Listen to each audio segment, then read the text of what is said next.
नमो नमः। आज हम एमए फर्स्ट सेमेस्टर 2024 जो कि एनईपी के अंतर्गत है उसमें संस्कृत विषय के पेपर के विषय में वर्णन करेंगे, जिस पेपर का नाम है गद्य काव्य गीति काव्य एवं चंपू काव्य, जिसका पेपर कोड यह है।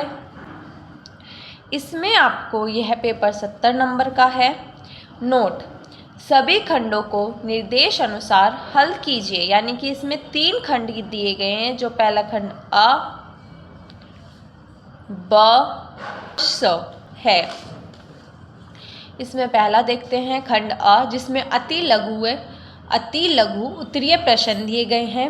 नोट: निम्नलिखित सभी प्रश्नों के उत्तर दीजिए। प्रत्येक प्रश्न 2 अंकों का है, जिसमें पहला प्रश्न है मेघदूतम के अनुसार मेघों के वंश का क्या नाम है, वे आपको बताना है। दूसरा यह प्रश्न है इस पंक्ति का आपको आशय को स्पष्ट कीजिए, इसका आपको आशय स्पष्ट करना है। तीसरा, कादंबरी के मंगलाचरण में किसकी स्तुति की गई है, वह आपको बताना है। चौथा, दश कुमार चरितम के अष्टमोच्छ्वास में किसका वर्णन है, वह आपको बताना है। पांचवा, नल चंपू की कथावस्तु का उपजीव्य ग्रंथ कौन सा है, खंड व लघु उत्तरीय प्रश्न। नोट: निम्नलिखित 3 प्रश्नों में से किन्हीं 2 प्रश्नों के उत्तर दीजिए। ध्यान रखिए, सिर्फ केवल 2 प्रश्नों के उत्तर देने हैं, जिनमें प्रत्येक प्रश्न 7.5 यानी कि 7.5 अंकों का है। जिसमें वो जो 3 थे वो ये हैं, ये 6, 7, 8 के अकॉर्डिंग दिए हुए हैं, पर आप इसको 1, 2, 3 मान लीजिए। पहला है मेघदूत मानवीय संवेदनाओं का हृदय स्पर्शी काव्य ग्रंथ है, सिद्ध कीजिए।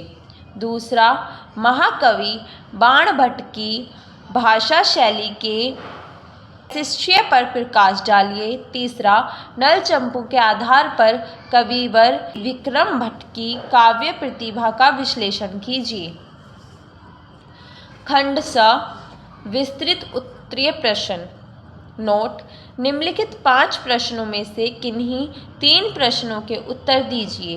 प्रत्येक प्रश्न 15 अंकों का है, यानी कि आपको एक प्रश्न करने का मिलेगा 15 अंक, जिसमें से प्रथम या इसमें 9,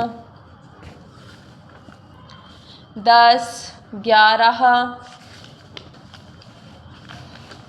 12, 13 इस प्रकार दिए हुए, इनको आप 1, 2 मान लीजिए। जिसमें हम निम्नलिखित गद्य का अनुवाद कीजिए, इसका आपको अनुवाद करना है हिंदी में, या फिर अथवा, या फिर इसको आप इसे भी कर सकते हैं। आप इसमें से या इसमें से कोई एक कर सकते हैं। प्रश्न दूसरा या 10वां मान सकते हैं हम इसे। इसमें हमें निम्नांकित श्लोक की सप्रसंग व्याख्या कीजिए, या तो इसकी व्याख्या कीजिए प्रसंग सहित, या इसकी, दोनों में से किसी, इसमें से या इसमें से किसी एक की व्याख्या कीजिए सप्रसंग सहित। प्रश्न 11 या तीसरा, क्योंकि वो 5 थे, तीसरा भी मान सकते हैं इसको। निम्नलिखित गद्य की सप्रसंग व्याख्या कीजिए। इस प्रसंग की हमें व्याख्या करनी है, या अथवा में भी एक दिया हुआ है, या इसकी कर सकते हैं। प्रश्न 12, निम्नलिखित गद्य की सप्रसंग व्याख्या कीजिए। इसमें से या इसमें से, दोनों में से किसी एक की, क्योंकि बीच में अथवा दिया हुआ है। 5वां या 13वां भी मान सकते हैं। निम्नलिखित सूक्तियों में से किन्हीं 2 की व्याख्या कीजिए।